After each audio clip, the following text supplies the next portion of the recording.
मुख्यमंत्री सुखविंदर सिंह सुक्खू किन्नौर जिला के 2 दिवसीय दौरे पर हैं, जहां मंगलवार मुख्यमंत्री किन्नौर शिवकला को पर्यटन के लिए खोलेंगे।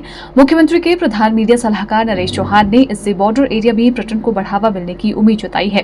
उन्होंने कहा कि पर्यटक बॉर्डर एरिया में जा सकेंगे, इस सोच के साथ शिवकला को पर्यटकों के लिए खोला जा रहा है। इससे जहाँ बॉर्डर एरिया में पर्यटक जा सकेंगे तो वहीं स्थानीय लोगों के लिए भी रोजगार बढ़ेगा। नरेश चौहान ने प्रधानमंत्री नरेंद्र मोदी के केंद्र सरकार के 11 साल पूरे होने पर भी निशाना साधा। उन्होंने कहा कि प्रधानमंत्री नरेंद्र मोदी ने 2014 में जो वादे किए थे उनमें से एक भी वादा पूरा नहीं किया। वहीं उन्होंने कहा कि अब ऑपरेशन सिंदूर पर भी भाजपा राजनीति कर रही है। युद्ध विराम अमेरिका ने क्यों करवाया, देश की जनता जानना चाहती है। वहीं नरेश चौहान ने हिमाचल सरकार के 2.5 साल के कार्यकाल को लेकर भाजपा द्वारा उठाए जा रहे सवालों पर भी पलटवार किया। उन्होंने कहा कि जिन परिस्थितियों में प्रदेश में कांग्रेस की सरकार बनी थी उसको देखते हुए सरकार ने प्रदेश की आर्थिकी को सुदृढ़ करने के लिए बड़े फैसले लिए हैं और इसके परिणाम भी समय पर आने लगेंगे। भाजपा ने पहले दिन से ही कांग्रेस की सरकार को गिराने का प्रयास किया, जिसमें भाजपा सफल नहीं हो पाई। देखिए, पिछले दिनों माननीय मुख्यमंत्री जी की अध्यक्षता में एक बहुत बड़ी मीटिंग हुई थी, जिसमें हमारे इंडियन आर्मी के लेफ्टिनेंट जनरल थे और उनकी पूरी टीम थी। हमारी सरकार का एक प्रयास था और उसी संदर्भ में वो मीटिंग शिमला में हुई थी और उसमें ये फैसले हुए थे कि हम जो है बॉर्डर विलेज, जो हमारा बॉर्डर है, आप समझें कि अब चाइना के साथ है, इंडियन तिब्बत जो बॉर्डर है, वहां पर मुख्यमंत्री जी ने ये चाहा था कि जो हमारा पर्यटक है वो वहां तक जा सके। देश का इंडियन टूरिस्ट जो है लास्ट डेस्टिनेशन तक, लास्ट विलेज तक पहुंचना चाहिए। उसके कई फायदे हैं कि लोग भी वहां तक जा सके और वहां के लोगों को टूरिज्म से किस तरह से फायदे हो सकते हैं, उस बात को एक्सेप्ट करते हुए वो प्रोविजन जो है, आप समझें कि हमारी डिफेंस मिनिस्ट्री से उसकी इजाजत मिली है और आज माननीय मुख्यमंत्री जी वहां गए हैं।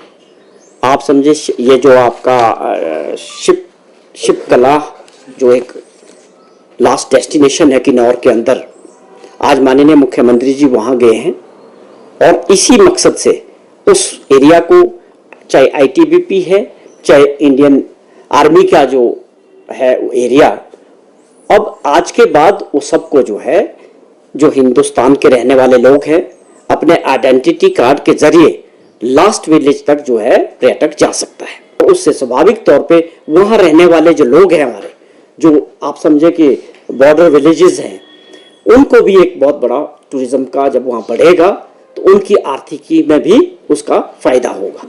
देश की जनता ने एक बार फिर से नरेंद्र मोदी जी को और उनकी पार्टी को, भाजपा को, देश की बागडोर संभाली। लेकिन कुछ चीजें थी जो चुनाव के दौरान भी थी और देश की जनता के जहन में थी। विपक्ष, कांग्रेस पार्टी सबसे बड़ी विपक्षी दल है देश के अंदर, चुनाव के दौरान भी और लगातार हमारे जो नेता है राहुल गांधी जी हर वर्ग के मुद्दों को सरकार के सामने से उठाते हैं, पार्लियामेंट के अंदर भी, पार्लियामेंट के बाहर भी। लगातार वो एक ऐसे शख्स है, ऐसे नेता है जो हर वर्ग, चाहे युवा साथी है, किसान है, मजदूर है, बागवान है, सबके मुद्दों को राहुल गांधी उठाते रहे। ये ठीक है कि 11 साल का इनका समय रहा है। भाजपा का एक करैक्टर है कि वो अपने उपलब्धियों को इस तरह से देश के सामने रखते हैं कि जैसे सब कुछ देश को बनाने में इन 11 वर्षों में ही हुआ है। अमेरिका के राष्ट्रपति द्वारा लगातार ये क्लेम किया जा रहा है कि मैंने मध्यस्थता करते हुए और इस युद्ध को जो है, युद्ध विराम जो है किया है, उसमें मैंने अपने अधिकारों का यूज करते हुए कि दोनों को ये कहा कि हमारे से अगर आपको बिजनेस करना है तो आपको ये युद्ध समाप्त करना पड़ेगा। अगर वो बात सही है और बार बार वो रिपीट कर रहे हैं हर प्लेटफॉर्म पे डोनाल्ड ट्रंप साहब, तो ये अपने आप में देश के अंदर एक बहुत बड़ा सवाल है और कांग्रेस पार्टी ने, राहुल गांधी जी ने इस बात को उठाया भी है। देखिए, 2.5 साल का कार्यकाल हमारा पूरा होने वाला है। आप समझे कि 11 जून को जो है ये कार्यकाल होगा।